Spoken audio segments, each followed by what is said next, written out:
Hey guys, in this video I'll show you how to easily pay with PayPal on Alibaba. So firstly, just choose something you want to buy. Let's say I want to buy this flashlight. Okay, go here into the page, choose whatever setting you want, then you just send inquiry. So guys, just basically send inquiry. I don't know, this site is very weird.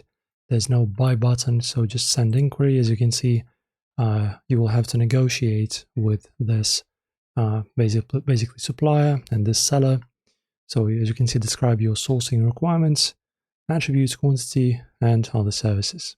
So you just type something in, then send inquiry, and after that they will approve, I guess, your purchase, and then at the checkout you will be able to use your PayPal. So this is also the Chinese service, so they usually support PayPal.